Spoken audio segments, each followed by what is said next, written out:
What's going on, guys? Welcome to the NorCal Sports Report on IE Sports Radio, your direct feed for all that is sports. And today we have special guest Aaron Libgen of 49ers First Takes. We're going to be talking about the San Francisco 49ers, and we're going to be talking about some of the moves that they've done so far in this longer offseason if you're a Niners fan. So that would be interesting to talk to him about all those moves. We're talking about the Super Bowl 59 matchup between the Chiefs and the Eagles. Two teams Niner fans hate, but we're going to talk about them anyway. Later in the show, I'll be joined by Drew Forder, former Cron associate, to talk about the Golden State Warriors and their new rumors to be interested in both Nikolai Vucevic and Jimmy Butler. A little bit of San Francisco Giants news, San Jose Sharks, and a whole lot more, guys. You're listening to the NorCal Sports Report on IE Sports Radio, your direct feed for all that is sports. Let's go.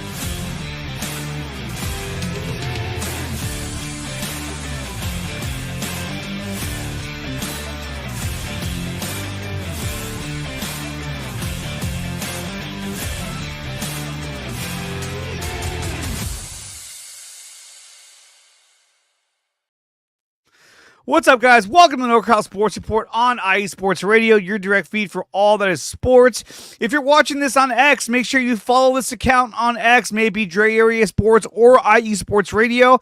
If you follow IE Sports Radio, we go live multiple times a week from different areas of the country, covering a wide range of sports. You can also follow IE Sports Radio over on YouTube as well. Like, share, and subscribe to the channel. Make sure you turn on that bell notification button so you're always notified of any broadcasts or streams that we do, which, like I said, we do multiple times a week. So definitely check that out. And of course, you can follow IE Sports Radio over on X, Instagram, Facebook, TikTok, YouTube at IE Sports Radio. You can check out IESportsRadio.com to find a full catalog of all the shows we have to offer here on IE Sports Radio. You can go to IE Sports Radio /shop, where you can find merchandise to help support the network. And so definitely check out IESportsRadio.com or follow us wherever you find podcasts or over on YouTube. Now, this stream is brought to you by Planet Jerky, Premium Brisket Beef Jerky. It's a jerky that's on a whole other planet. You can order it over at planetjerky.net or follow them on Instagram at Planet Jerky. I'm loving Planet Jerky. This stuff's amazing. We're also brought to you by Vital Apparel. IE Sports is proudly partnered with Vital Apparel, a brand that is not only a great fit, but also promotes and donates to mental health research. Use promo code IESR to get 15% off their comfortable and inspiring gym wear and help them on their amazing journey to support mental health. That's a real thing, guys. So definitely check out Vital Apparel. We're also brought to you by Seal the Deal Wax Seals by Cecilia B. You can follow them over on Instagram at sealthedeal_wax seals. And you can place an order for them at IESportsRadio.com /seal the deal wax seals. And these come in handy for all kinds of things, for wedding invitations, birthday invitations. You want to seal a letter just to put your stamp on it. Check out Seal the Deal Wax Seals.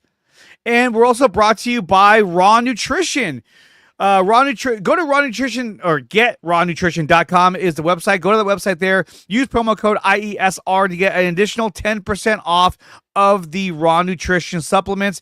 They're a new sponsor to the show, so definitely check out Raw Nutrition. And guys, with that quick break, when we come back, Aaron from 49ers First Takes will be joining me to talk about the progress of the 49ers offseason, the new hirings they've done on their coaching staff, and some of the moves that are yet to come. Guys, you're listening to the NorCal Sports Report on IE Sports Radio, your direct feed for all that is sports.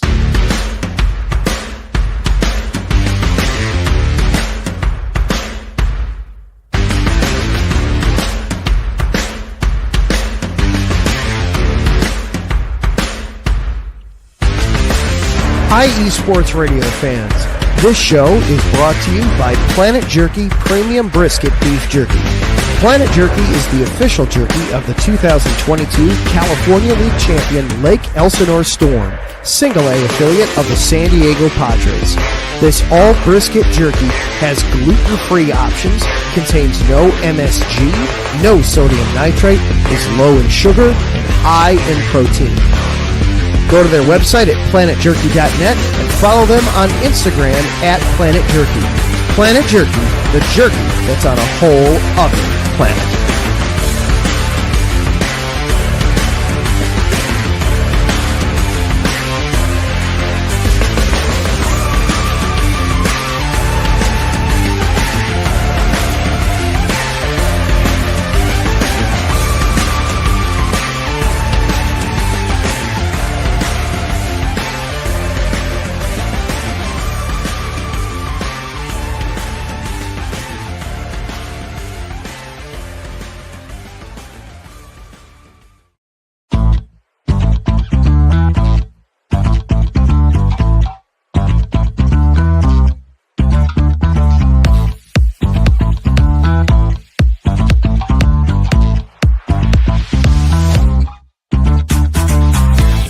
Hey there, IE Sports Radio fans. Be sure to check out our sponsor, Seal the Deal Wax Seals by Cecilia B. You just finished your very own wedding or baby shower invitations and you're looking for that extra special touch? Maybe you just wrote a letter to a relative or a friend and you want to add to their smile when they receive it. Then seal the deal with Cecilia's handmade sealing wax stamps for your invitations, letters, and gifts. You bring the deal, we'll bring the seal.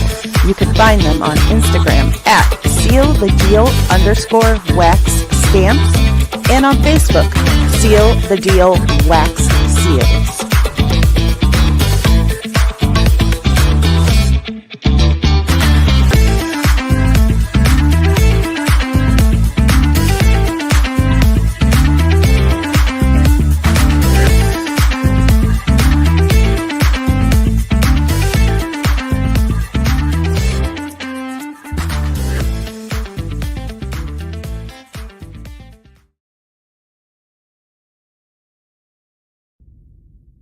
Rise and shine. It's 4 a.m. The stars are still out. The sun is beneath the horizon, but it's time to punch in and go to work. The comfort of your warm-ups turns into the grinding out of your reps as the clinking and the clanking of the plates create a symphony of euphoria. There's no other feeling like it. Earn it, burn it, and take what's yours. IE Sports Radio has proudly partnered with Vital Apparel, a brand that not only fits great, but also promotes and donates to mental health research. Use our code IESR to get 15% off their comfortable and inspiring gym wear and help them on their amazing journey to support mental health. Go hard, take part in your iron therapy, and be strong. Because when your mental health is as strong as you are, there's no telling how far you'll go.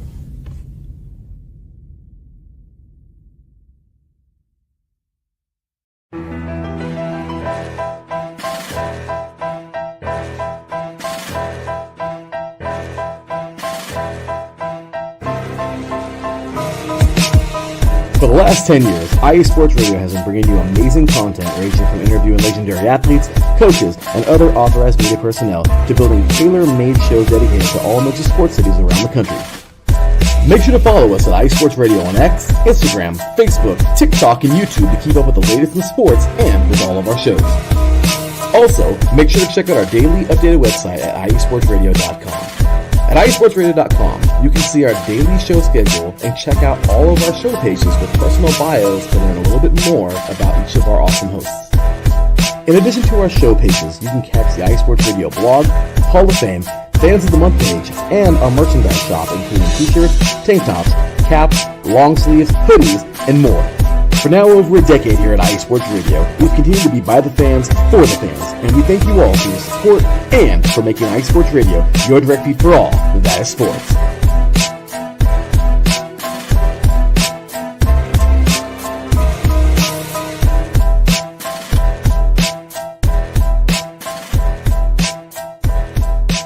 You're listening to NorCal Sports Report on IE Sports Radio, your direct feed for all that is sports, and today I am joined by my good friend, Irish Sicilian and lifelong Niner fan. That's what it says on your description. Aaron from 49ers First Takes. Aaron, what's going on, dude? Not much. How you doing, man? I'm doing great. It's funny because you go back a week, right? And we were talking about, we were talking to DMs about, fuck, man, it seems like the Niners are not going to get Robert Saleh. It seems like, it really felt like it was going to be perhaps a Brandon Staley, Nick Sorensen combination of defense and special teams. It just kind of felt like, okay, we're just recycling what we already got. It's like Taco Bell. It's the same ingredients, just in different shapes and sizes, right? But then all hell broke loose. Trent Baalke got fired. Liam Cohen got hired.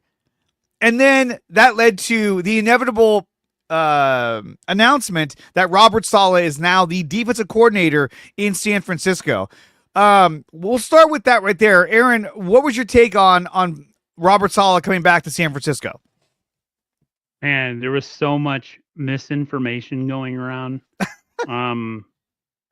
Pretty bad. So many people trying to scoop each other. And I was so frustrated because, when you want something bad to happen, as bad as we do, going back to something that works and seeing if we can, recapture some of this old glory and stuff. And like, oh my God, when it finally happened and it was like Barros, this person, Mioka, I was like, oh, finally. It's it felt real. We can breathe, I feel like the off season really couldn't start until that move happened. So it's not always good to go backwards and date an ex from the past, but in this case, I'm okay with it because the players know him, the organization knows him, and he was part of some really good success before he left. So I'm happy to have him back, man. It's great. No, it's absolutely great. And I think when you look at a scheme fit for the 49ers, this is perfect. You have a guy that's already been a part of this organization. He's run this system, the wide nine. And I think he's going to make this defense better. I think he's going to influence other players who want to come here. I mean, we talked about this a couple of weeks ago, and I've also talked about this with Tom Jensen of SI and Sterling Bennett of 957 The Game, was that it wouldn't surprise me if we saw the return of one or the other, which is Javon Kinlaw and Solomon Thomas, because they followed him to New York with the Jets. So to me, look, we already need help at the defensive tackle position. If one of those guys wants to come back and play at the veteran minimum or play at a very, friendly rate, not talking about $8 million a year, maybe they come back at $3 or $4 million, whatever, I think the Niners would do that if they can solidify that defensive tackle position either through the draft or through free agency. Because, I mean, we talk about other players that are out there. Obviously, for me, it's DJ Jones. I think that's the guy that they really want to get, because if you look back at like 2019, our defense, right? What was the one thing they did really well besides, the pass rush, was they shut down the run game. And DJ Jones was a huge part of that. When DJ Jones hurt that ankle and was out, and we didn't have him for the Super Bowl, that changed. It changed the way that we played against the Chiefs because we couldn't stop the run. So now look at it this way: if we get DJ Jones back in the building, right, and he's your defensive tackle right there next to Nick Bosa, and we know that the defensive tackle position is very flush in the upcoming draft, so you could go that route. But I still think getting an experienced guy and DJ Jones, someone who's familiar with our system, familiar with our coaching staff, I think at this point, to me, it feels like Kyle Shanahan wants to go with everything that feels familiar, everything that feels like it used to. And I know that sounds like a broken record, but I really do think that that's kind of what he's going for when it comes to kind of rebuilding this defense. And I think it starts with DJ Jones, but it also starts with bringing back Robert Saleh. This guy has a ton of energy. He rallies the troops on the sidelines, and this is somebody they needed. And I think that's why you heard talks about the Niners making considerations for Pete Carroll, because they wanted that guy. They wanted that energy source from the coaching staff on the sidelines every game. And they didn't get that from Nick Sorensen or from Steve Wilks. Now, obviously, I think Wilks was better than Sorensen, but I think they want a guy that, they want a guy like Saleh who brings that energy, brings that enthusiasm, brings that intensity that the other guys weren't able to bring. And not only that, but this guy's a mastermind when it comes to being a defensive coordinator. I mean, you look at his years with the Jets, they all had great defenses while he was there. I mean, even last year they had the number 3 ranked defense in the league, and so his defenses have always been extremely well. In this case, it feels like, hey, look, they probably told Robert Saleh, when you come in, you're going to be the defense. You're going to be the coach of the defense. I'm not even going to fuck with whatever you do. I just want you to run that defense like that's your team. And I think they have so much trust and faith in Robert Saleh that that's exactly what they're going to do.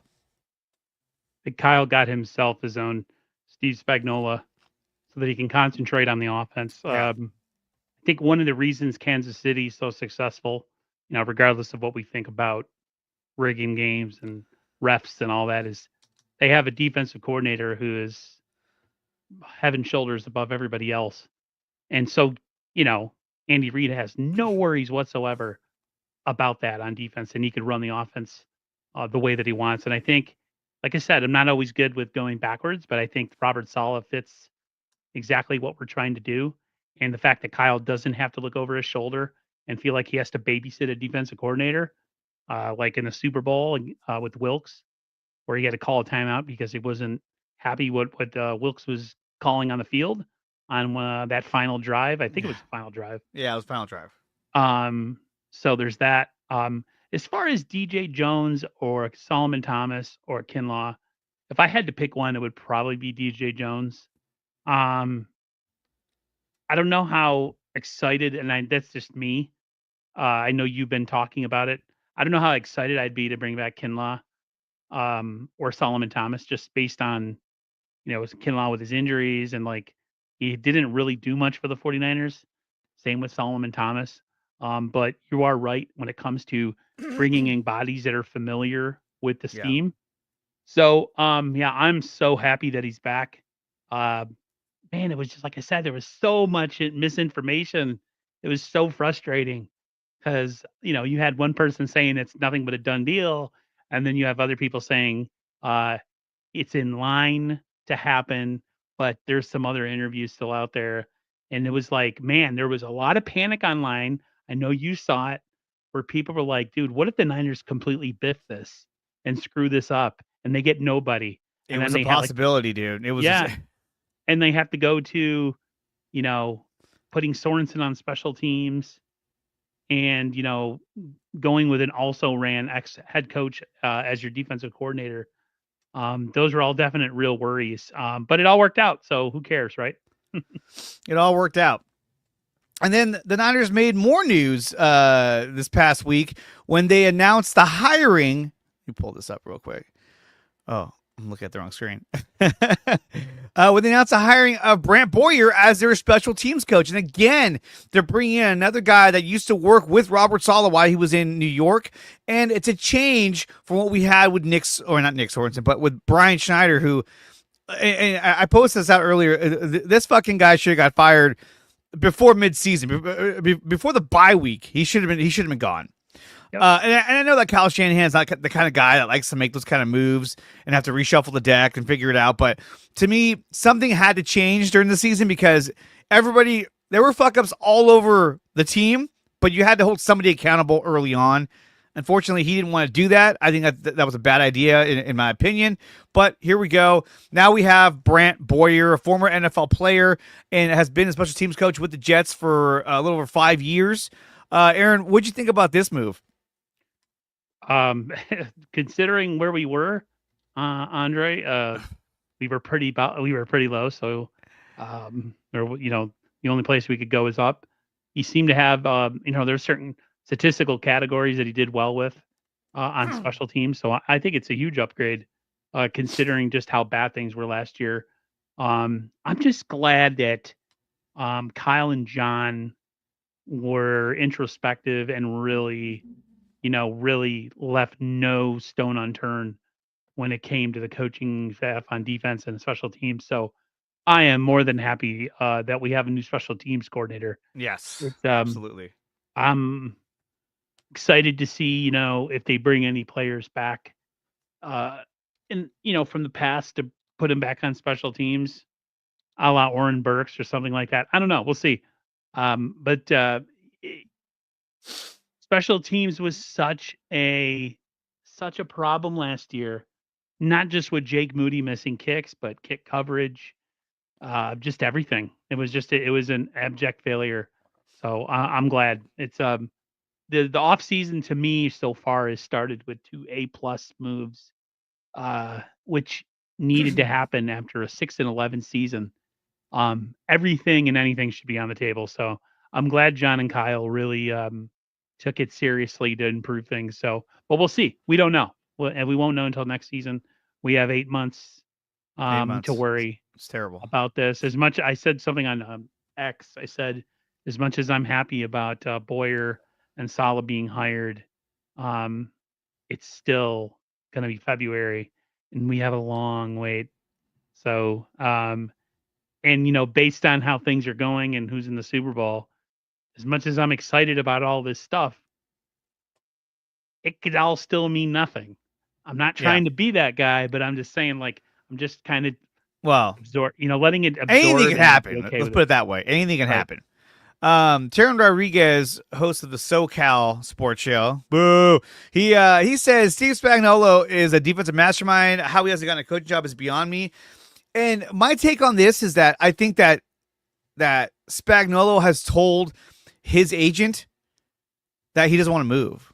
I think he wants to stay in Kansas City, and because Kansas City is paying him handsomely, the Niners tried to lure him away, and the Chiefs paid him more money, and he stayed. He's winning Super Bowls. He is essentially, like you said earlier, Aaron, he is what they got in a Robert Saleh. He is their defensive coach. Andy Reid doesn't even need to worry about the defense all that much because Spagnuolo, he runs the entire defense. And because they're winning championships and he's getting paid handsomely, why would we want to go anywhere else? Like, he's like, I'm comfortable here. I like it here. We're winning and everything's hunky dory and it's great. And, Taryn also says he's also the host of Set Point as well over on IE Sports Radios. Don't forget about that. But let's talk about that. So when we look at this past weekend, we're going to shift gears just a little bit here. When we talk about the AFC Championship game between the Bills and the Chiefs, my God. I mean, we talk about a lot of bad calls. This game was littered with bad calls, especially when he throws it to, I think it was Kincaid, right, and he dives for a first down, and they immediately place the ball, before the first down marker, which I was like, whoa, wait a minute, dude. Second of all, why didn't he challenge that spot on the field? Is one, I would have challenged it. Why not? Two, the next play, he clearly got the first down, and they still gave it back to the Chiefs. And then what happened? The Chiefs got the ball back, and they scored a touchdown. And that was basically, at that point, it was like, oh, God. They lost all momentum. And this is the problem that I have with the Kansas City Chiefs when any team plays them. And I shouldn't say it's a problem, but this is what they run into, is that the Chiefs, in my opinion, are the NFL's version of the San Antonio Spurs. A lot of them would say, oh, they're like the Golden State Warriors, No, they're not. And I'll tell you why. Because the Warriors turn the ball over like no other. If you watch basketball, they're horrible with the ball. Even in the championship days, a lot of turnovers. The Chiefs are like the San Antonio Spurs. Why? Because they execute at a high level. They don't, and pardon my language, they don't fuck up. They don't fuck up on defense. They don't fuck up on offense. They don't make the big mistake at the worst time to fuck themselves over. They don't make mistakes. And they got the refs who are, calling everything for them. So when you have a team that doesn't make mistakes and it executes, especially in the red zone, no matter how bad their team has been in the regular season, they're tough to beat. And I think that puts a lot of pressure on opposing teams because they're so worried about not making that mistake. Don't fuck up. Don't make that big mistake because they're going to capitalize on it. Well, the Niners played them in the Super Bowl. In terms of pace, in terms of advantage, we were dominating them. The score wasn't huge, but offensively, they couldn't even move the ball. And then we fumbled on the punt return. We fucked up. And then they scored a touchdown, and then that changed the whole game. And then they were in the game. But throughout the entire game, they couldn't do anything. They couldn't move the ball. They'd get one first down, and they have to punt because our defense was flying around. Dre Greenlaw was out there. Travis Kelce wasn't the factor. And then what happened? Greenlaw got hurt, then the fumble, and they got back in the game, and then it just sort of changed the momentum of the entire game. Oren Burks got absolutely worked by Travis Kelce. And now he's going to have to guard him again, which I think is going to get worked again unless he's improved that much to where he can guard Travis Kelce, because Kelce lit him up in the second half. Absolutely. And so when we talk about the Super Bowl, I mean, that's something that we are going to talk about, but what would you take on the AFC Championship game? Do you think the Bills got screwed over, or do you think the Chiefs won that game fair and square? It's a mix of both for me. Buffalo had some opportunities at different times in the game to do what they had to do in order to, take the lead or move the ball. And the thing that really got me with Buffalo, like you said, or with the game in general, is there's such a small margin for error with the Chiefs when you play them. That's it. It's so small. I said this on X. I said, I don't believe games are rigged. But if you go back to the Allen Iverson controversy of the 2007 with the crooked ref, the betting on games, calling games a certain way to get back at Iverson for threats that he made to an official.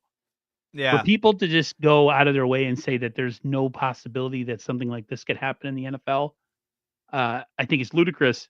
Bill Burr was asked about it. He doesn't think it's rigged, but he says there's definitely, it's too much of a coincidence that every game Kansas City doesn't commit any penalties and the other team commits a ton. I mean, anytime you look at the penalty discrepancy every time you play the Chiefs, it's ridiculous. That was a first down with Josh Allen. It was clear as day on the broadcast. The Kincaid, like you said, the play right before with Kincaid, Yeah. where he took a diving swipe at the first down and they didn't even look at it, was just ridiculous to me. So you couple that into the fact of you have that going against you, and then Buffalo, not capitalizing when they have the ball at different times during the game. It's to beat the Chiefs, everything has to be perfect at all times. And to me, Buffalo didn't play that perfect game. That final drive where they had the ball, that was a masterful call by Spagnuolo. Yeah. It really was. And the Bills had no answer for it. Well, he almost caught the ball, Kincaid, and he dropped it. Yeah, he still almost caught it. But that would have been at least a field goal attempt if he would have caught that ball. Right. It was just, but that was a great call, though. Yeah. He dialed up the perfect call at the perfect time. So there's like this teeter-totter that goes in my brain where it's like, I hate the Chiefs. They beat us twice in the Super Bowl. Nobody can beat them. But there's also, the other part of me that thinks that, when you watch enough games and you see what's going on, things just always seem off when teams play the Chiefs when it comes to officiating. I'm at a point now, I said that on X that I was indifferent about the Super Bowl. I was indifferent about everything because at the end of the day, like, it's not us in the Super Bowl. It's the Chiefs and the Eagles. And I don't see a way where the Eagles can win that game anyways. So I just don't want to deal with it right now. I don't want to watch it. I don't want to think about it, but I'm going to watch it because it's a Super Bowl, and plus I'm doing a stream on Super Bowl Sunday. But there you go. When you look at the other matchup, which was the Commanders and the Eagles, right? You saw the Commanders turn the ball over 3 times, and that resulted in 21 points for the Eagles. After 2 turnovers that resulted in 14 points, the Commanders still had a chance to get back in this game. You don't feel that way when the Chiefs are doing that. If they're going against the Chiefs after 2 turnovers, 3, it's over. You're like, forget it. This is the lost cause. 100%. And then this stat right here. I mean, when I saw this stat, the Chiefs have 90% fewer penalties than their opponents. Now, you could argue that, like, hey, look, they're just really good. They execute at a very high level. But still, that's in the NFL, that's almost impossible. Come on. You got to be kidding me with that. And not only that, but the last time that we saw the Chiefs get their ass kicked and not get any calls and get a lot of calls called against them, in my opinion, was in the Super Bowl against the Buccaneers. Why? Because Tom Brady was on the other side. And the NFL wanted to cement Tom Brady as the greatest of all time. And I think that's why you saw so many holding calls. This team looked completely discombobulated against the Buccaneers. And they had Tyreek Hill. And still, they got their ass kicked. After that, it's been all Chiefs, all Mahomes the entire time. So we'll see what happens in this next matchup on Super Bowl Sunday. When we talk about the Super Bowl, I will say that I think the Eagles can win this game, but I don't think they will. I think the Chiefs are going to win this game, and I really feel like this game is going to be very similar to what we saw against the Buffalo Bills in terms of the score, in terms of how close it was. And I think that towards the end of the game, they're going to get some calls. They're going to get some scoring opportunities that they're not going to that they will take advantage of, and then the Eagles will just kind of just be just out of reach because their defense I think will stop them like the Niners defense did. But you can only stop a Andy Reid Mahomes offense for so long, and if you don't keep piling on points, they're going to get back in the game somehow, some way. They're like cockroaches. They'll find a way to come back. And so I hope the Eagles win. I hope the Eagles whoop their ass. But I don't see it happening. I see a final score of Chiefs probably 27-24 or 31-24 Chiefs. I just don't think Jalen Hurts is good enough. And that's the thing too, is that so if you're Steve Spagnuolo, and not to cut you off, sorry, but if you're Steve Spagnuolo, your whole scheme is to how do we stop Saquon Barkley? Exactly. And if they're able to slow him down, not stop him, but able to slow him down and make Jalen Hurts into a pocket passer, that's where I think that's where they want it to be at. They're like, we'd rather have him throwing against McDuffie and the rest of our secondary as opposed to giving the ball to Saquon and running all over our faces, which I don't think is going to happen. But that's kind of the way I see it going down. Yeah, they use the similar argument with the 49ers with talking about, punishing people for having all-stars around them. Yeah. And it's similar to the argument with Jalen Hurts. I personally think Brock Purdy's a better quarterback than Jalen Hurts. Just personal. Oh, opinion. I absolutely do. Absolutely. I don't see it, bro. I just see Spagnuolo coming up with another A+ game plan. Spagnuolo's defense against a quarterback as good as Josh Allen and still getting a W out of it and coming up with crucial stops at crucial times is one thing. But now you're going against a guy like Jalen Hurts, who is essentially the cab driver of an offense with a ton of superstars. And you're right. Barkley has been amazing. He reminded me of McCaffrey during 2023. Yeah. The Eagles are essentially the Niners of last year. 100%. They really are. It looks a carbon copy of what we're going into. Although their defense is way better than ours was last year. Our defense had a lot of names, but their defense is just a lot deeper. It is really deep. And, that rookie Jalen Carter that they got, even though say what you want about his personal life, that was a huge draft pick. They got rid of Hargrave. Everybody thought like, uh-oh. Of course, Hargrave comes to the Niners, has done nothing, got paid, and they have a guy early in his career on a cheap deal causing havoc. It's going to be interesting to watch this game, Andre, with all the attention on the refs and all the attention on all the talk, and to see how this game is officiated, if it's officiated any differently, or if we get an even worse situation than we had in the championship game, where they're blatant mistakes that everybody's can see, and then they're talking about it the next day on every station but Kansas City's about how once again the refs came to their rescue. I hope it's not that. If it's Kansas City, let it be a clean ass whooping. And if it's the Eagles, I'm pulling for the Eagles, but I'm kind of not, because I'm a Niners fan and it's the NFC and the Eagles are one of our rivals. But I don't think anybody outside of Kansas City wants the Chiefs win. I mean, you're talking about the refs. You're talking about Mahomes. You're talking about the Chiefs. You can't forget Taylor Swift. Oh, God. They're going to have her all over the fucking screen all the time going, oh, my God, they just scored. I was so hoping Buffalo would win because Haley Steinfeld is so much better looking. And I even deleted the overlay. I can't even look at that anymore. But that leads me into our next topic. Okay, so we talked about the Super Bowl, talked about the playoffs, obviously kind of how we got here. Now we got to focus on how to get back there. And so when we look at, some of these free agents that we have, here's a post from Al Sacco over on X. Notable free agents that have been brought in the past 2 years, right? So when you look at our previous free agents acquisitions over the past few years, in 2023, Hargrave, Darnold, Isaiah Oliver, Feliciano, Austin Bryant. This year, Campbell, Collins, through a trade, Dobbs, Elliott, Gross Matos, Floyd, Saubert, Yasin, Yadam, Patrick Taylor. After 2024, we were like, yo, we're going back to the Super Bowl. Let's go. Didn't really work out that way. Obviously, out of these signings, Hargrave was a bust. I think that's fair to say. Darnold was Sam Darnold. He was a backup, whatever. I thought he was fine. Isaiah Oliver was a disaster. Feliciano was good. Didn't play in 2024, really. I think he didn't play at all, actually. But I thought he was serviceable in 2023. And then Austin Bryant, I don't, whatever happened to him. I don't even remember what happened to that guy.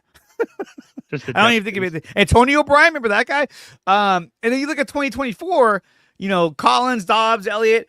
Out of these guys here on the 2024 list, because most of those guys in 2023 are not even going to be on the team. Feliciano's probably going to retire. He might come back. We don't know.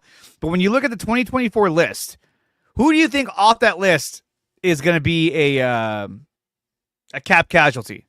We know Campbell's gone. He's a loser. But do you think that any of these guys they're going to cut moving forward based on, maybe who they draft or who they sign? I could see Taylor go. I could see Yadam go. I could see Sin go. Yeah. Robert. They look like they're possibly looking towards getting a veteran quarterback, aka or a la Joe Flacco, something like that. Joe Flacco. Yeah. So if I had to say, all those guys probably won't be back. I do see Floyd returning. I think he'll be if the Niners go edge at 11, I think Floyd would make a really good rotational pass rusher, especially if they go, say, NASCAR package, like they did back in 2019, where they brought all pass rushers on the field at the same time. You bring him Bosa with another edge guy in the draft. You bring in someone like Floyd and maybe even Gross Matos, because I think the Niners will keep him too. So out of that list, I think the two edge rushers or pass rushers will be the ones that stay. But I can see all those other guys are completely expendable. Absolutely. Number one being Devondre Campbell. Oh, yeah. He's already gone. Fuck that guy. I think, obviously, Dobbs signed a 1-year deal. He'll be gone. I do like the idea, though, of bringing in a guy like Joe Flacco, because everyone keeps saying, well, you got to bring someone in to challenge Brock. Who can challenge Brock? If you're signing Brock Purdy to a massive contract, it's not about challenging him anymore. Now it's about bringing in a guy like Joe Flacco who has the experience, who can also help mentor Brock Purdy. When Brock's, has those moments where he fucks up and he's down himself, who's he going to turn to? Fucking, what's his name? Jared Allen? Like, hey, man. You know what I mean? Can you imagine? You make a mistake, you go to the sidelines, and then you can talk to Joe Flacco about it, who's won a Super Bowl against the Niners. And, he has a wealth of experience and knowledge, as opposed to Allen or Dobbs. Like, no, that doesn't do anything. It's just a dude. Yeah, be a great move. I think it'd be a great move. Now, I think Flacco is the kind of guy that, let's say Brock goes down for like 2-3 weeks. He's a guy who can go out there and win you 2 out of 3 games, win you 3 games in a row. He could do that on a short term. Now, look, if any time you lose your starting quarterback for the season, you're fucked. I mean, it doesn't really matter. Even if you find a way to get in the playoffs, you're probably not going to go very deep because you got your backup. But I think a guy like Flacco would be awesome. And everyone's saying, well, he might cost too much. He might cost too much.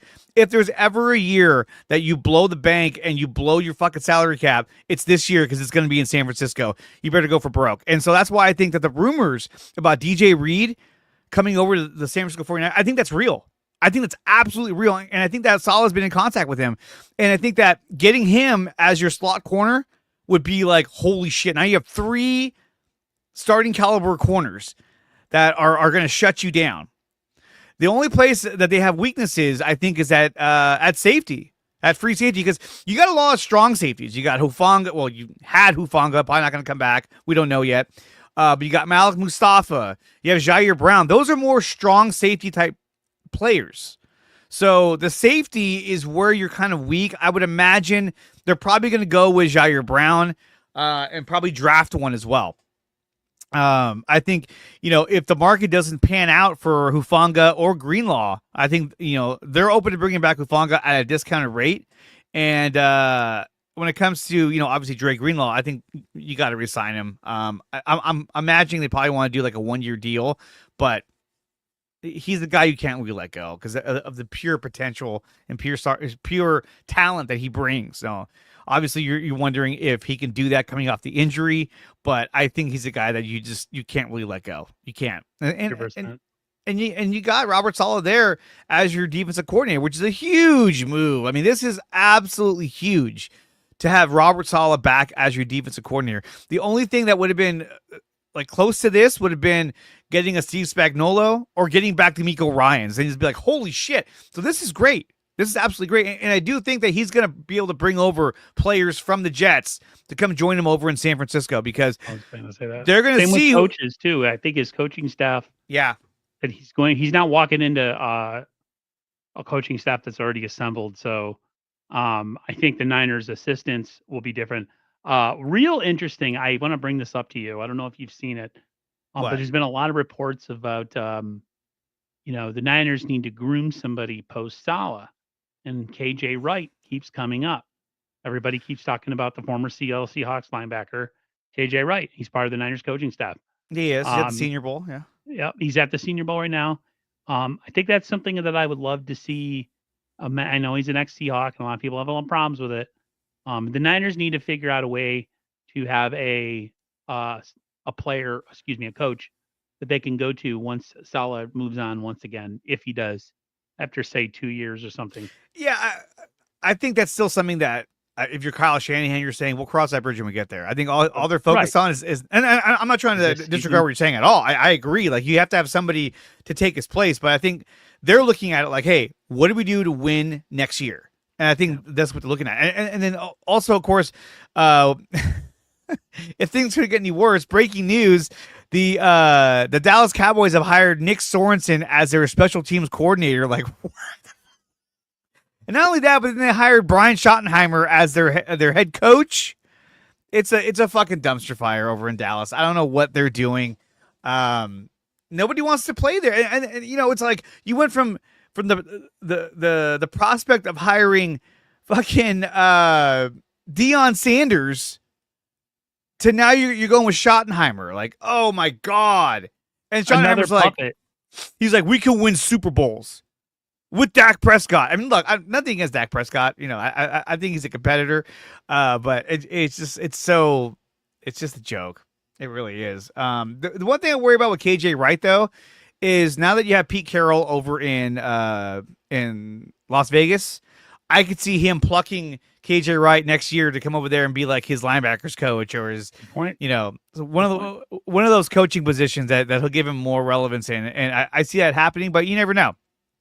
Who are they going to get to replace Robert Saleh? I don't fucking know at this point. I just want to see them win. I want to see them dominate and just keep going. Andre's like, I don't care about any of that stuff. I just want to see them be better next year. That's it. I just want to see them get better. I just want to see them compete.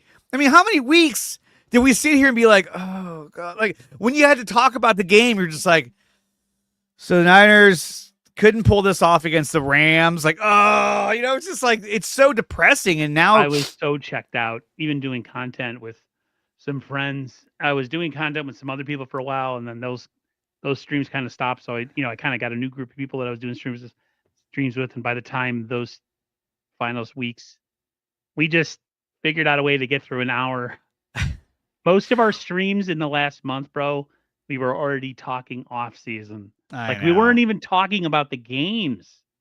We were like, so in off season, here's my list of things we need to do. And it was like December 1st. Let's do a draft breakdown. Like, oh no, There was people, bro. I saw people doing draft stuff like Brian Peacock from Locked On 49ers. He was already talking draft towards the end of the season. And now he's great. I mean, I love Brian Peacock.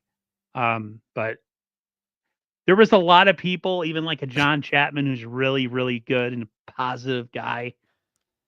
This past season got to even people like him That's how bad it got. When That's you how bad it see got. a pillar in the content creating community who is as glass half full as a guy like John Chapman, who I think he's real talented. He It is. was He's a funny getting to guy. him. I'm just like, oh my God, it's that bad. It's that bad. It's not only that, but like it's just the frustration from where we were the year before to where we were this past season, which is very frustrating to see them just not execute at a high level like they normally do, and that was hard. That was hard to watch. Another thing too I want to talk about was this, and I had that. I showed you that picture of Roger Goodell saying it's short. That was probably during the AFC title game, but the Niners were looking at look. I think they were just doing their due diligence. Are they going to draft a kicker? I fucking hope not. But I do think that when it comes to Jake Moody, that they got to bring in some competition. Everyone's been saying the same thing. I think you bring in some guys off the street and let's see who's better. The one area that you are, benefiting on with Jake Moody is that you're not paying him a lot of money. He's still under team control for another 2 years. So there is that factor, but if the guy's not making kicks, he's got to fucking go. He cannot keep costing us games. And if Brant Boyer says, "Hey, this guy's got to go," I think they're going to say, "Okay, this guy's got to go." But what was your take on the Andres Bora Eagles, whatever the fuck his name is, from Miami? Not surprised one bit.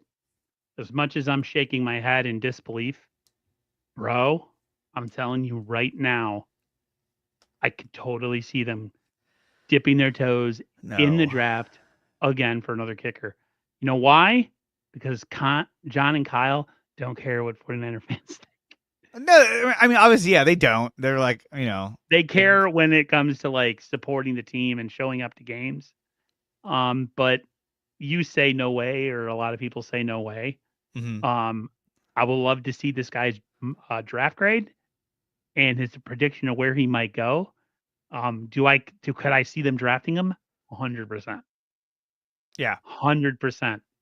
And that's scary because the whole talk from anybody who has a platform is you don't draft kickers. You can get them anywhere from undrafted free agents to 7th round picks or whatever from people from different leagues. Mm-hmm. And here's the Niners saying to that and still going. And I'm telling you, bro, keep this compartmentalized in the back of your brain till April. And that might actually happen. And everybody's going to pee their pants over it. But I'm just saying, be ready. No, I agree. I absolutely agree. We're talking with Aaron of 49ers First Takes. You can find him on YouTube, also over on X. And so we talk about kickers. Yes, I would look for the undrafted kicker. It doesn't really matter. You don't have to break the bank to try and get this deal. No, don't draft a kicker. Just sign one off the street, and they're probably just as good. I mean, I would argue that the 2 kickers that we did sign, Matthew Wright and Anders Carlson, were better than Jake Moody was this season. And it's sad to say that because, we drafted this guy with the idea that he was going to, be our kicker moving forward after we got rid of Robbie Gould, who was, he hadn't missed a single kick in the postseason. And now we get rid of him because, well, we just don't really want to pay him that kind of money.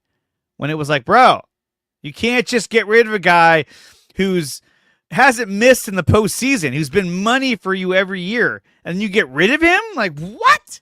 What are you talking about? I think with them, it was, they needed to have an extra person to do kickoffs and all this other stuff, and they didn't want it. I don't know. They were blowing out freaking Wisnowski's leg on kickoffs, and it was affecting him in the punt game. You were right. He never wanted to be here, though, Gold. Like, he was that was the other thing. I mean, he had that year where he was trying to get traded back to Chicago. Remember that? It was like, what the fuck? It was like, what's wrong with you? He was so money, though.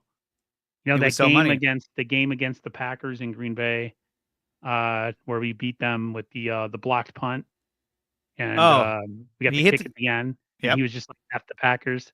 I was just like, man, I miss that. I miss a kicker that has swagger and confidence and some ego Instead, you got the bashful butthead who just is so, oh my god.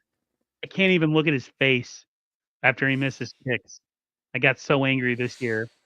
I know. He has that smirk on his face where you're just like he has a very punchable face. Very shit-eating grin. Very, very Yeah, much. you're just like fuck you, asshole. So it is what it is. But Aaron, dude, I want to thank you so much for coming on here and talking Niners football with me. Obviously, we got to do it again and more as the season goes on, or as next season goes on. I also want to remind everybody that this Super Bowl Sunday, the road to Super Bowl 59 goes through IE Sports Radio. We have our streaming event, an all-day streaming event, bringing you continuous coverage of Super Bowl 59. We're going to have a list of shows starting as early as, I want to say, 7 a.m. Eastern time, all the way leading you up to kickoff, and we'll be having a audio broadcast of the game by USRN. It's the Super Bowl 59 streaming event by IE Sports Radio. Definitely check that out. I will be a part of this as well, so that's pretty cool. And you'll find me at 9 a.m. Pacific time is when I'll be doing my stream covering Super Bowl 59 and how much I hate both these teams. So, Aaron, where can everyone find you and all of your content? 49ers First Takes on Instagram, 49ers First Takes on YouTube, TikTok. Yeah, I'm all over. I do weekly streams during the season. Like Andre said, a lot of us will be doing a lot of off-season stuff in the coming weeks, free agency and the draft. I just want to say that I really love what you do here and how professional of a feel this has. Thank you. Not only on your end, but the people that you do this content with, IE Sports Radio, IE Sports Radio. Yeah, I mean, it just, dude, top-notch presentation. The feel of this, I feel like I'm on a radio show, man. So props to you for that. That's it's a lot of fun. It's a lot of fun. I love talking Niners every week. I actually would probably do more than one show a week if I could, but with my wife and kids, it's a little tough. So I try and do one here, one on my regular channel. But even that can get tough at times as well. So, but I appreciate you coming on, man. No, it's a lot of fun doing this. And like I said, we'll be live again for the Super Bowl. So definitely check that out. I'll be live at 9 a.m. Eastern or Pacific time, doing my coverage of Super Bowl 59. I'm going to have special guests, my brother and brother-in-law, who we usually do the show for Niners postgame. I'm going to have those guys on. We're going to talk about the Super Bowl and a whole lot more. So definitely check that out. Aaron, thank you so much for coming on here, dude. I appreciate it. And, dude, we'll do it again for sure. Thanks, brother. Take care, all everybody. Right. Guys, you're listening to the NorCal Sports Report on IE Sports Radio. When we come back, I'm going to have former Crown associate Drew Forder on the show to talk about the Golden State Warriors. Like I said, you're listening to NorCal Sports Report on IE Sports Radio, your direct feed for all that is sports.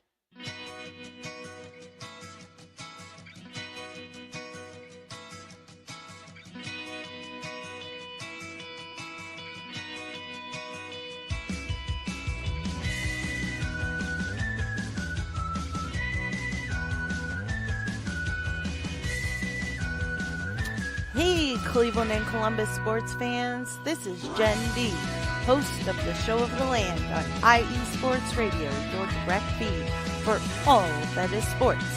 If you love Cleveland and Columbus sports like I do, be sure to tune in live to the Show of the Land on Tuesdays, where we will cover the Cleveland Browns, Cavs, Guardians, and Monsters. We will also talk about the Columbus Blue Jackets, Crew, Fury, and of course, the Ohio State Buckeyes. We'll also cover other colleges in the area like Akron, Kent State, Cleveland State, Mount Union, John Carroll, Baldwin Wallace, Youngstown State, among others. So like I said, if you love Cleveland and Columbus sports like I do, be sure to tune in Tuesdays to the Show of the Land with Jen D on IE Sports Radio, your direct feed for all that is sports.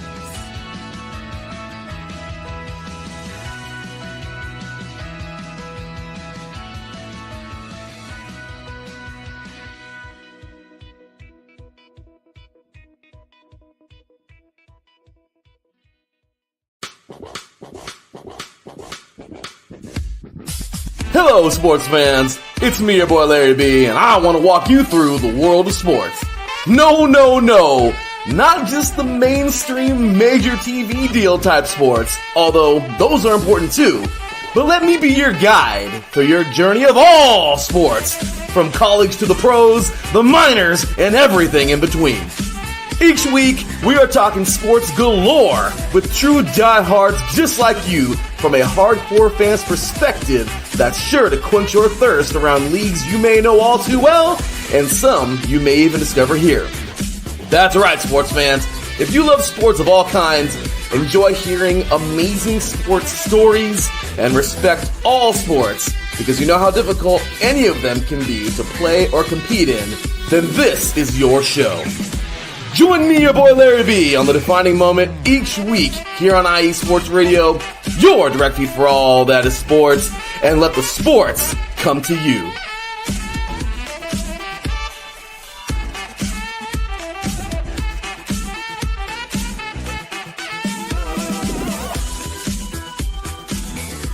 "58 minutes past the hour here on the NorCal Sports Report on IE Sports Radio, your direct feed for all that is sports. We just got done talking to Aaron from 49ers First Takes about the 49ers offseason. Now we have my good friend Drew Forder, former Cron associate and school teacher, talking about the Golden State Warriors. Now, the Warriors, or first of all, Drew, how are you doing before I move on? I'm doing good, bro. How's it going today, man? Dude, it's going great. Love doing this. Love talking sports. Obviously, it's something that even we do when we get together. All we do is talk sports. But let's talk about the Golden State Warriors. Now, the Warriors won last night, 114-103 over the Utah Jazz. The Utah Jazz suck. They're 10-35. Whenever the Warriors play against a weaker opponent, they look like a pretty normal team. When they're going against a winning organization this year, a team with a winning record, they don't look very good at all. They have a lot of issues. They have scoring issues, defense issues. But last night they pulled it off at the final score of 114-103. Now the trade deadline is quickly approaching. Why the fuck it's on February 6th, same day as the Super Bowl, is beyond me. The NBA is complaining about, like, oh, we don't, we're having bad ratings and bad views. What do? Let's put the trade deadline on the Super Bowl. You know what I mean? Like, so when you announce all these trades, you're like, hey, that's cool. Okay, Super Bowl's on. Everybody shut up. It's like, it's so stupid. You would think they'd be like, hey, let's push it to Monday, the day after, where they could have a little bit of glory in their their one day where they get some attention. The NBA, just to kind of touch on what you're talking about with ratings, the ratings have definitely dropped this year. It is not that is not a secret. I know that Adam Silver, he's extremely concerned. I mean, I'm sure the board, they're concerned, but as you know, Dre, the NFL is king, and it's just really difficult to compete, especially during the playoffs. It used to be when Christmas would come around, then it would be like, oh, now is when everyone starts watching the NBA. Right. Well, that's not even the case anymore. And then, we talk about the stars, we talk about Steph, we talk about LeBron, and they're going to be phasing out in the next couple of years. So who is the face of the league? Well, if you ask me, who's the face of the league right now? It's someone like, I would say Ant-Man, Ant-Man, Anthony Edwards. But is he the guy that is going to like bring in the type of publicity, the type of, focus that you're going to get for LeBron and Steph? I don't know. Not in Minnesota, he's not. No. And that's one of the problems I see with Anthony Edwards. I love Anthony Edwards. One of my favorite players to watch because the guy is just so phenomenal. But he plays in Minnesota. Amazing. Minnesota. And he's also, nobody cares. He's also, like to be honest with you, I've seen a couple of his commercials, like Sprite. He's kind of just like there. Like he doesn't have that much of a personality. And, LeBron and Steph, I mean, these guys, they've just like, they've been the face of this league for the last 20 years, basically. So it's going to be tough for the NBA to really, figure out where they're going. I will say this, they're in good hands when it comes to the TV contracts moving forward because of Amazon and NBC. Yeah. So they're going to be fine financially, and they've always been fine financially. The salary cap is going to increase again. They're going to get more of that revenue sharing. But let's talk about the Warriors, because the Warriors are a mess, dude. I'm sorry, but they They really are. really They're 500. They're back to where they were. But the next two games, Andre, they're playing the Oklahoma City Thunder tonight, and they're playing the Phoenix Suns on Friday. I will be shocked if they win either of these games. I'm sorry. I think they have a shot against Phoenix, but against Oklahoma City, no. They're just younger, more athletic, more refined, better defenders, better scorers. Andre, here's the issue. We are in right now, and you know this because you've been watching this team for as many years as I have. We're in that space right now where you don't want to be in the NBA. We're in the middle ground. Mm-hmm. We're in that space where we're barely hanging on, maybe to get into that play-in, but we're not a championship team anymore. I think, even if we brought in Jimmy Butler, because I know that they're possibly still in the hunt because the Heat are lowering the asking price right now because he's such a dick, and they're like, we got to get rid of him. Well, he clearly wants out. And they called him back and they were like, hey, we'll take less if you want to take on Jimmy Butler, because he wants to get out of there. So now Jimmy Butler's not showing up to practice. You remember when he won out of Minnesota, he was like talking shit to everybody. He's talking shit to Andrew Wiggins, calling him soft. And fighting people. Yeah, then they were like, all right, get him out of here. So, it's like, yeah. So we're just to think about the reality of the Golden State Warriors right now. We're in this middle ground where they're not good enough. They're not even close to good enough really for championship contention. They're not really even a playoff contender right now. And they've already kind of made, I feel like they've already kind of made their move this year with Schroeder. I don't know. I mean, I think they hoped that would have turned out. I know he had a good night last night, 23 points. I know he was kind of the player of the game, along with Pajimski, who had a great game last night. But they're not really in a place where they know where they are right now. And if they're not careful, they're gonna kind of stick in this spot for the next few years because Steph is not going to get any better. Draymond is definitely not getting any better, and they're not going to get a real high-end lottery draft pick unless they get lucky in that right. with the ping pong balls or however they do it now. So I don't know what the answer is. I would like to see them go get either Vucevic or Butler, but again, who are you going to have to give up to do that? Yeah. And on top of that, when we look at their stats, right? So these stats are brought to you by ESPN. Let's take a look at these stats really quick and kind of compare the two of them. Look at Nikola Vucevic. He is averaging 20 points a game, 10 rebounds, and 3 assists. So he's having a really good year. He's a former first-round pick, but he's 34 years old. It's not like this guy, you're going to get him at 28, 29, 30, where you're like, okay, you got another 4 or 5 years left in you. He's probably got, I don't know, 3 years left in his in his career. He may be done. Who knows? When you look at his game stats, I mean, that's actually, here it is, right? Oh, game logs. You're looking at, he's been scoring a lot of points. Mm-hmm. You look at 20 points, 22, then 14, 17, 40, 14, 22. So he's scoring a lot for the Chicago Bulls. Who is their other big scorer? Zach LaVine, right? Yeah, basically, it's a team that is, Lonzo Ball just came back, and he remember that he actually looked pretty good in the He's Warriors the next game. Steph Curry. But you got a guy at 6'10", 260. So, is he serviceable for the Warriors? Yeah, but I think this is the guy you pick up if you're on the verge of it. One more piece to help get us through the hump. You already have Trace Jackson Davis. You already got Kevon Looney. You got Quentin Post. He's actually been playing really well since he's been in the lineup. Now you're going to add Vucevic. So who's got to go? Well, they would, in my opinion, you would be looking at draft capital. They would want draft picks, and they would probably want I would say they would want at least one first round pick. And I'm sorry, but over the years, one of the reasons why we're in the situation we're in was because we've given up so many of our draft picks over the years. I understand that we were a championship team for 7 years. Okay. So we weren't getting high-end lottery picks. And then Joe Lacob and his team, they haven't really been able to get back in other than the James Wiseman year where they completely whiffed. And that was them trying to get their cornerstone big man. It did not work out. That was actually another, if you want to talk about layers, that's another reason why Bob Myers left, in my opinion, was because Joe Lacob was a huge part of that decision to pick James Wiseman when Bob Myers knew that he was going to be a bust, and he wanted to look at. I knew they couldn't get Edwards, but they were looking at possibly LaMelo Ball or Tyrese Halliburton. I mean, can you Halliburton imagine would have been if we had great. one of those guys right now to take the place of Steph? If Minnesota just would have done what Minnesota does and taken James Wiseman and we got Anthony Edwards, this team would be set. Can you imagine Anthony Edwards? My God. Lightning doesn't strike twice, Andre. I know, but can you imagine? Could you imagine? That'd be phenomenal right now.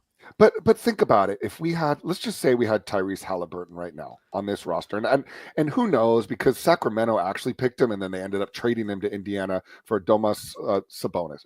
Domantas, yeah. But really, if we had a cornerstone guard right now like LaMelo Ball or Tyrese Halliburton to take over for Steph, we would be in a great position. But we have Brandon Podziemski. We have Moses Moody. We have Jonathan Kuminga, who I really like, but he's been out now for 4 weeks and may not be back until after the All-Star break. And we have a lot of unknowns. And it's unfortunate because they can't even really, in my opinion, they don't even really have the pieces that other teams want right now. They might want Moses Moody. They might want Jonathan Kuminga, but they're also going to want to take our draft picks. And I'm sorry, dude, I don't want to give up our draft picks. We've given up enough of them. Yeah, I mean, both Draymond Green and Steph Curry have come out and told the media that they don't want to sacrifice our future for this season. To me, that's throwing in the towel. Like, hey, we are what we are. Let's focus on next season. But like, what hope do we have next season when, they were trying to get Paul George and Lauri Markkanen? They failed on both fronts. So are they going to be able to get guys like that again? I don't know. I mean, when you look at last night's game, right? Where is it? Right here. When you pull up the stats for last night's game, you look at what they did. Right? Andrew Wiggins, 19 points. When he scores that many points a game, the Warriors have a higher chance of winning. When he has games where he scores 4, like, dude, 1 for 11 from the field. Yeah, like the other night in Sacramento. And at this point, he's our number 2 scorer, it feels like. And that's sad when Andrew Wiggins is your number 2 or even number 3 option. Dennis Schroeder had a good game. He had 23 points. But, of course, he was playing because Steph Curry wasn't there. So without Curry being there, it seemed like he actually played better. But Brandon Podziemski coming back is helped a lot. I mean, he had 20 points last night, 7 rebounds, 6 assists. He really fills in that stat line. He's been a huge help. Before he went on injury, he was terrible. He was playing like shit. He couldn't shoot from 3. Now that he's back and he's more healthy, I think he's going to play better.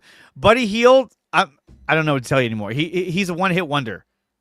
How do you start off a season that hot? And like I told you, I have season tickets. I share them with your father and with your is it your father-in-law? My father-in-law, yes, yeah. Yes. I share the tickets with your father-in-law, and like we were watching Buddy at the beginning of the season. We're like, oh my god, this is like. He's like perfect. He's like Klay Thompson out there without the defense, and all of the other the components that Klay brought. But he was like forget secondary scorer. He was like leading the charge. They went in. Do you remember they went into Boston to the TD Garden and they beat the defending champions on their own home floor? And Buddy Hield hit the dagger. Just think about that was only like 2 months ago, dude. Like, what happened to him? Where has he gone? It feels like every team defensively knows, okay, if Hield's out there or if Steph's out there, run him off the 3-point line. That's all they do. Steph Curry has the highest percentage of being ran off the 3-point line, of being rushed at the 3-point line of any player in the league. So the league knows, hey, if he gets the ball, run him off the line. We've already traded D'Anthony Melton. Obviously, that was an expiring contract, and he was hurt. Okay, for the year. The other signings that we had this year, Buddy Hield and Kyle Anderson, honestly have not been successful. I'm sorry, but they haven't. Okay, and I know Kyle Anderson's kind of out of the rotation right now. Okay, whatever. He's not bad. He comes in and he fills, sometimes he makes a few shots. He's serviceable.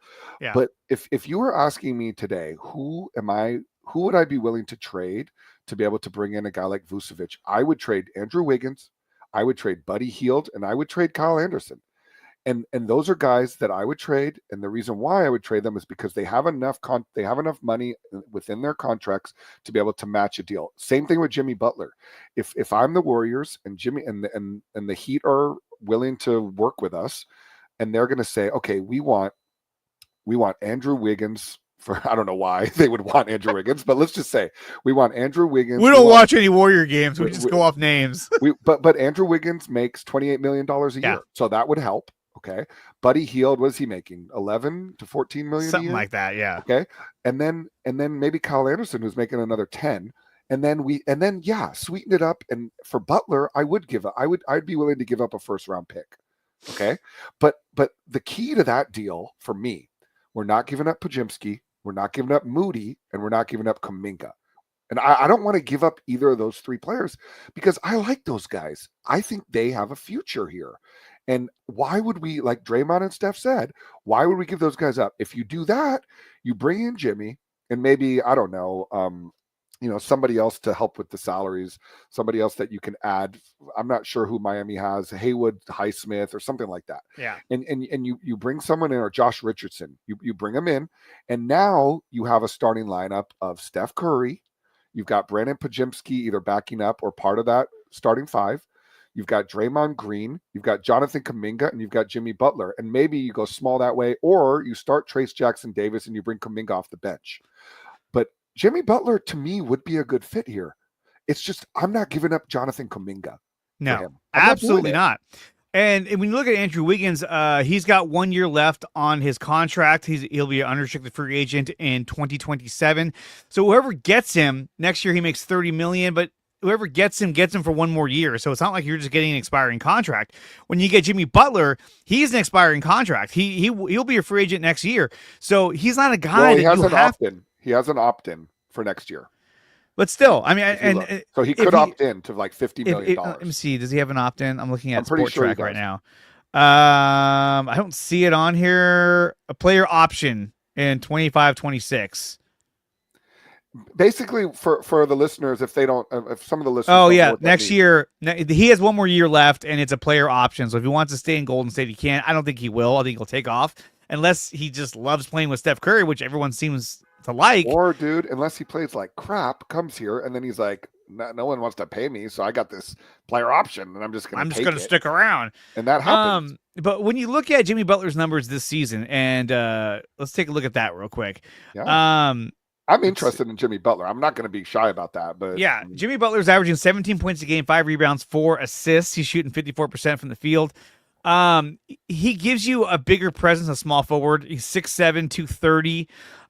Looking at his last 20 games. Yeah, he's missed the last one. The last game he played was on January 21st. So he's missed. It wasn't. Right here, January 1st. It says it right here. Oh, he came back for a game. He came back for a game. Then he's like, "Oh, I'm out." Okay. But he has the capability of scoring. I mean, you look at back in December what he did, 35, 11, 16, 24, 17, 17. They need that. But then you got to look at, well, are those numbers that Andrew Wiggins would do? But it's a great question, Dre, but these are different players. They're different players. And Jimmy Butler, he's a dog. Like when he's a guy that I can give him the ball at the end of the game and he'll win it for you. Like, or in crunch time, he's like, "Give me the fucking ball. I'm gonna go score." He's not afraid. Andrew Wiggins is like, "Give me the ball." Where's Steph? Oh shit! You know what I mean? He's always looking. And he's very Andrew Wiggins is very inconsistent. Very inconsistent. It comes out in sometimes you'll see it once every 3 or 4 games. You'll see a great game from him. You'll see the potential of a number 1 overall pick, but he doesn't have the mentality. He's even said it many times. I've heard him say this. Basketball is not that important. He'll say, like there's a lot of stuff going on in life. Dude, no, basketball is the most important thing in your life right now. Like, I know you have your own life. I know you have he had another kid recently. I know that he had some issues with his father last year. Obviously, his father passed away over the off season. But like basketball, when you're making $28 million, I'm sorry, but you have a responsibility to your organization to put basketball as high on your chart as you possibly can. And sometimes I don't feel like his head's in the game. Yeah, so I want either. Butler is in the game, but the thing about Butler, how is he going to play with Draymond? I don't know, but I could see him playing with Steph Curry. Basically, anyone who comes in here and plays with Steph, they love playing with this guy because he wants to play, wants to have fun. So they're like, oh, yeah, this is kind of cool. I remember playing like this. And I think out of the two of them, out of Vucevic and Butler, I would rather get Jimmy Butler. Yeah, he's 35, but he's a proven scorer, and he can score in the clutch. I mean, we watched him take his Heat to multiple 2 finals appearances, NBA final appearances. Yeah, and he was just like, "Give me the fucking ball." You know, he's not afraid. He's not afraid of the moment, which I like. Now, I agree. I would not give up Jonathan Kuminga or Brandon Pajemski based on the way Pajemski's playing since he's been back. But if you can get him for Wiggins, what we say, Wiggins, Anderson, Healed. and even and Maybe even throwing Moody. Gary Payton. GP2. I mean, I would be open to throwing in Moody. Moody has been kind of up and down. And Moody's a guy that, they recently re-signed him, and he's got a lot of potential, and I like him a lot. But the problem is that he's also inconsistent, and there are times where he'll drive the ball to the hoop and then get stuck, where all of a sudden he doesn't know where to go with it, or he loses his dribble, or he's not a complete player. And I think he's sort of one of those guys that's kind of teetering between, should I be a starter or should I be a bench player? He's like the equivalent of like a 4A player, where he's way better than anyone in the G League, but he comes to the NBA and he's slightly below where he probably should be at. He shoots a lot of threes. This whole team shoots a lot of threes, too many threes right now. And it doesn't work for every player. So I wouldn't mind seeing Moody go. I would free up more capital as well. But I don't see a scenario where you get both Vucevic and Butler. I think it's either or. Vucevic. Oh, yeah. Or Butler. And Vucevic is probably more realistic from what I've read. And the other thing, Andre, is that they may just stand pat. They might. And that's a real possibility, is that they're going to be like, you know what? We don't want to mortgage any of the future. We don't know who we are right now. There is going to be, we do have a few players here that are here just on 1-year deals. So those will come off the books next year. We have Moody signed to a 3-year, $39 million contract, which is a pretty, to me, pretty budget friendly deal. Yeah. And then there's Steph and Draymond. It's like, these guys are eating up a lot of the salary on this team, but I think they've proven to us already that the organization is not going to get rid of Draymond Green, and they're not going to get rid of Steph Curry, which is a pipe dream, like for another organization to get him. I just don't think it's going to happen. So we need to get that out of, I've heard a lot of that on, radio stations, let's trade Steph Curry and get a huge, no, we're not trading Steph Curry. Okay. But what we can do is be realistic about who we are.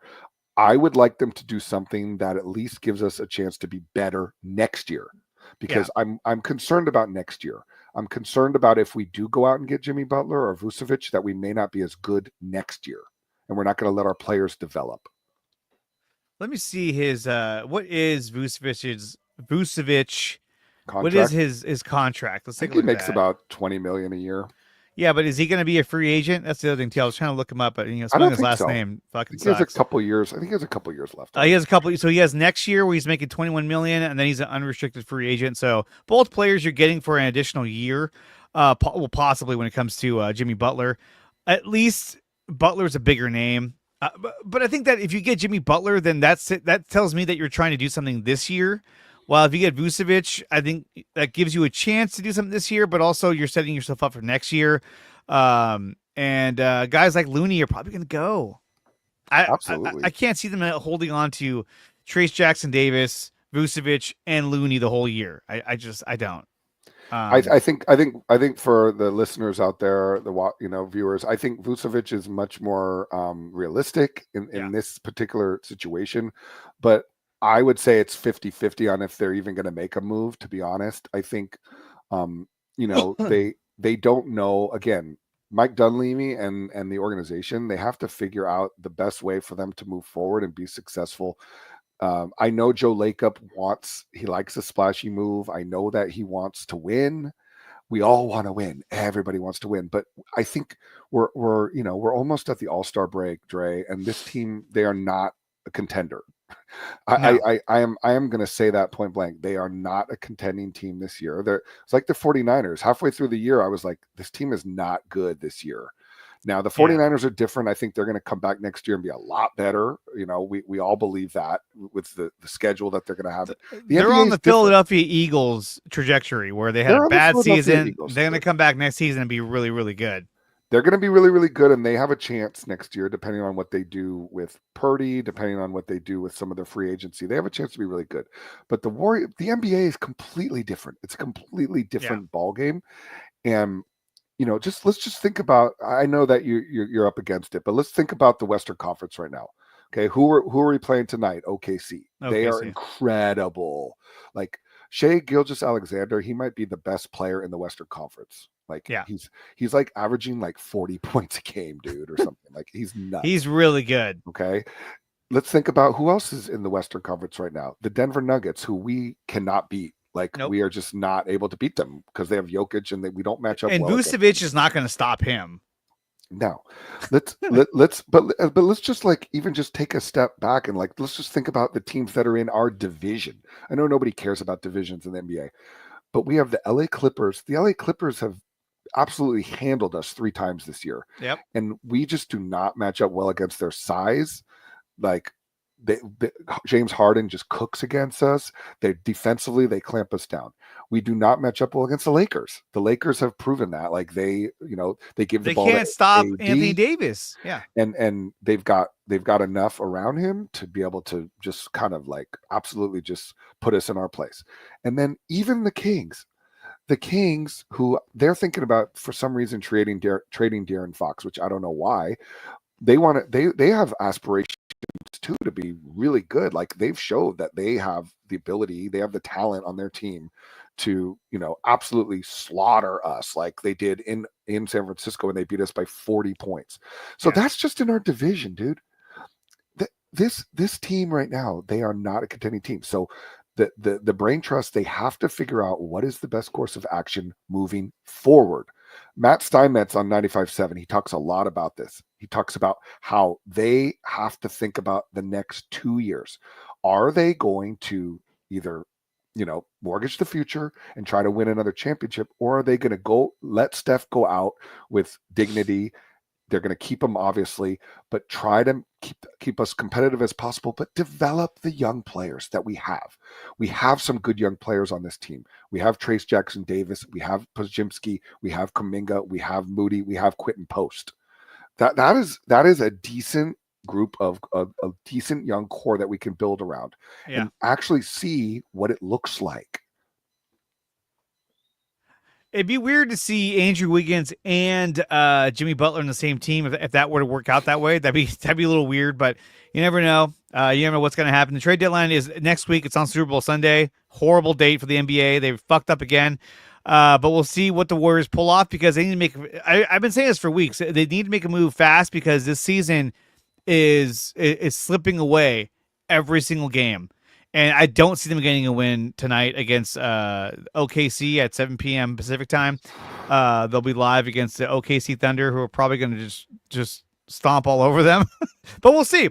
We'll see. And Steph will play, but that doesn't always mean they're going to win. And Steph doesn't even play back-to-backs anymore. You know what reminds me of? The Golden State Warriors remind me of the 2016 San Francisco Giants, where you're like, why do we still have Belt? Why do we still have Crawford? Mm-hmm. Is Buster Posey is he still wanting to play? What's happening with him? And all these old guys just hanging around, and you're like, Baumgartner was even like kind of on. Yeah, it's kind of like, so what are we doing right now? And they had no answer. They're like, I don't know. We're kind of stuck with these guys.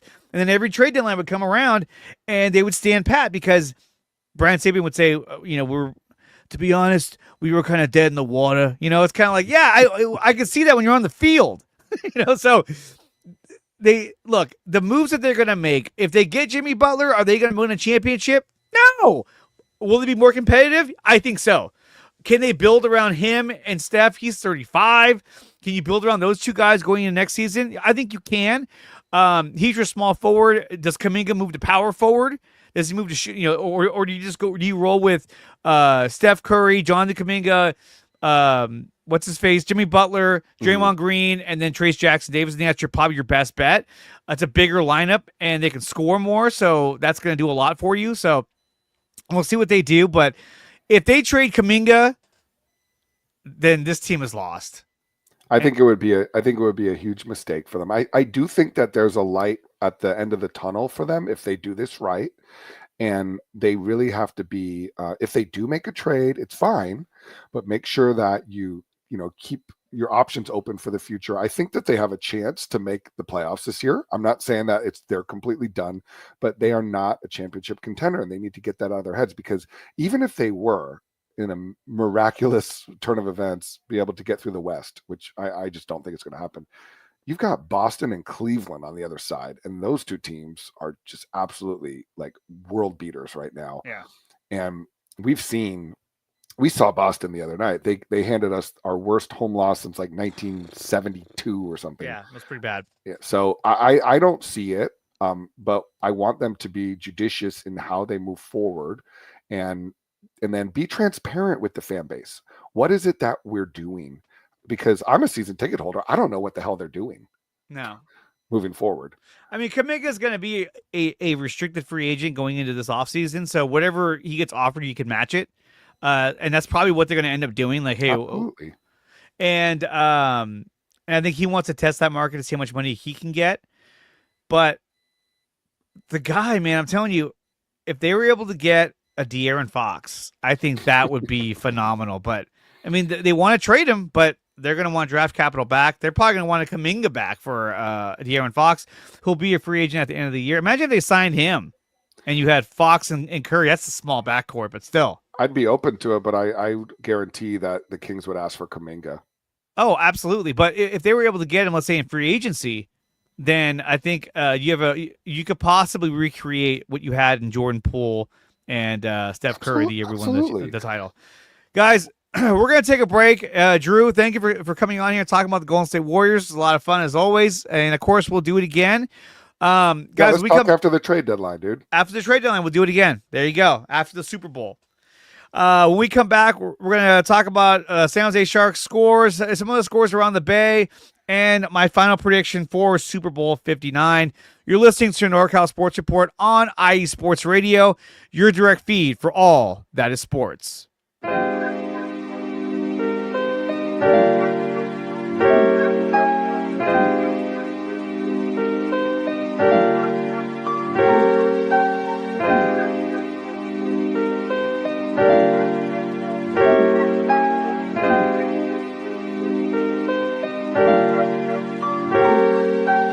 Hello, ladies and gentlemen. My name is Davidson. It's your boy, Dentarius Locke. And we are the hosts of Fast Break here on IE Sports Radio, where we discuss everything in the world of basketball from prep to the pros. You guys should definitely check us out, man. Sunday, 8 p.m. Eastern, 5 p.m. Pacific. We got all the basketball information you guys need, so we look forward to you guys listening in. And please do, because we are the best basketball show on this side of the Mississippi. And please do check us out on Twitter at FastBreakISR. D-Lock, where's our time again? 8 p.m. Eastern, 5 p.m. Pacific. That give you guys plenty of time on a Sunday. Tune in.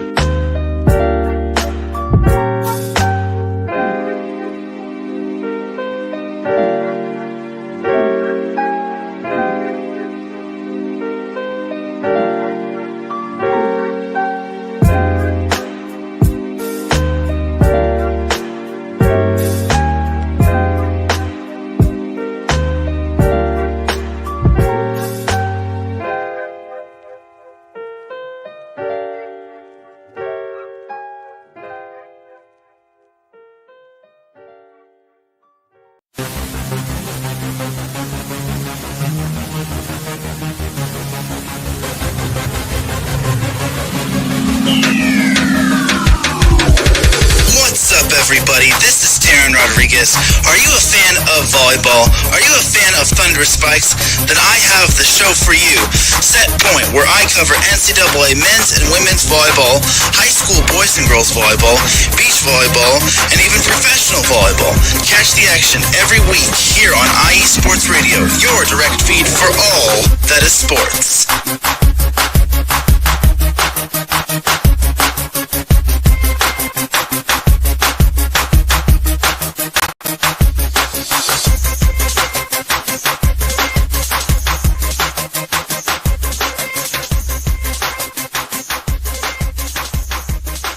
Thank you, Taryn Rodriguez, host of Set Point and SoCal Sports Show. As we wrap things up here on the NorCal Sports Report on IE Sports Radio, your direct feed for all that is sports. I just want to remind everybody we're having a big Super Bowl event. That is the Super Bowl 59 streaming event. We'll be streaming all day long on Super Bowl Sunday. The road to Super Bowl 59 goes through IE Sports Radio.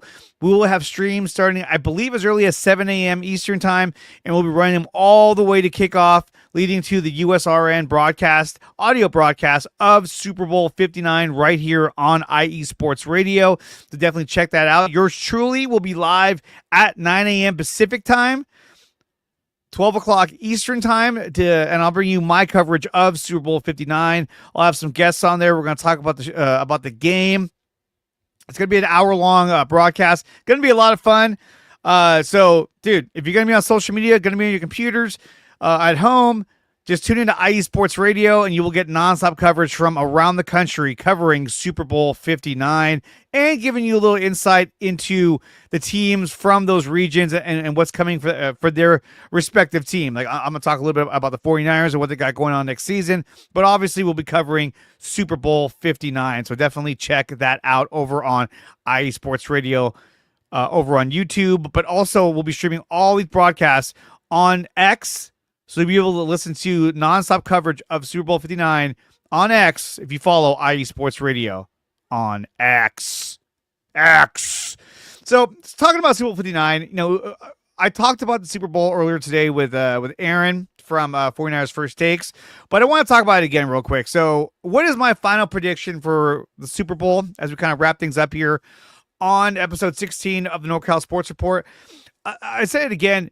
I really feel like you're going to see a game very similar to what we saw against Buffalo. It's going to be a close game. I think the Eagles will eventually pull ahead in the third quarter. And then because of getting the right calls and not making that major mistake, I think the Chiefs will end up winning this game. I had a final score of 28-24. It'll be a 4-point lead at the end of the game, and the Eagles will have to be forced to drive the field and score a touchdown. They won't be able to, and the Chiefs will win this game, and they will get their three-peat. I can't stand the Chiefs. I don't like the Eagles either. I'm rooting for the Eagles, if that makes any sense to you, but I think they'll be able to shut them down. The Eagles will shut down the Chiefs for most of the game, but in the fourth quarter, it's just going to go the Chiefs' way, and it's sad to say that, but that's sort of how I see Super Bowl 59 shaking out. But we'll find out. And remember to check out our broadcasts all day long on Super Bowl Sunday here on IE Sports Radio. And guys, if you want to support me personally, you can follow me at Dre Area Sports on X, and also follow my channel. I should say subscribe to my channel on YouTube, which is Dre Area Sports. I go live at least once, twice a week. I try to do a lot more. I drop a lot of clips and videos and things that any kind of updates that happen around the league.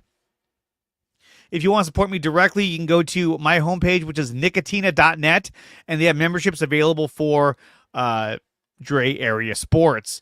So, guys, with that being said, I want to thank everyone who came out today. I want to thank Aaron.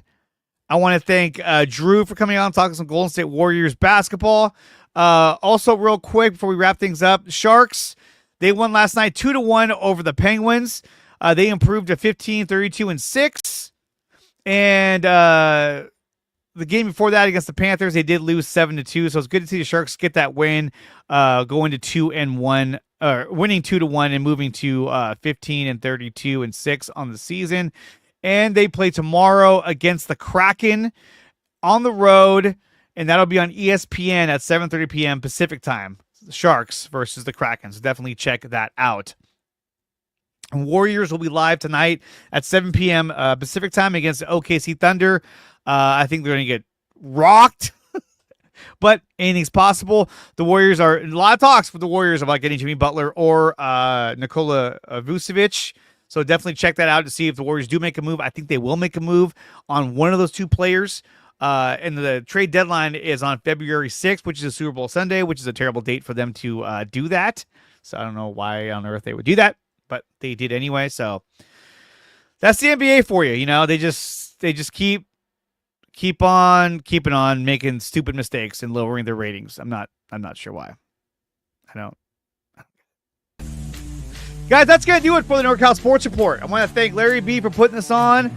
I want to thank Jen B for being one of the best producers out there on IE Sports Radio. Check out the IE Sports Radio Super Bowl streaming event that'll happen this Super Bowl Sunday all day long, leading up to the kickoff of Super Bowl Sunday and the broadcast from USRN, the audio broadcast of Super Bowl 59 happening right here on IE Sports Radio. Definitely check that out. Yours truly will be live at 9 a.m. Pacific time to give you my coverage of Super Bowl 59. Definitely check that out. I'll have some guests on there. We'll have a lot of fun. It's going to be great. Will the Warriors make a trade and actually improve their team? Will the Giants, San Francisco Giants, sign another player? Probably a Pete Alonso. I sure hope so. The Niners brought in Robert Saleh, Brant Boyer. Now they got to start bringing in some talent, players, and re-sign some of the guys that need to be re-signed. Dre Greenlaw, I'm looking at you. Check out Nicotina.net. That's the website for all three of my channels. Memberships are available for Dre Area Sports. You could join the community. If you don't want to be a member, you want to join the community where I provide 49er updates and Warriors and Giants. That's only $3 a month for that. Definitely check that out. Guys, you're listening to the NorCal Sports Report on IE Sports Radio, your direct feed for all that is sports. We'll see you next.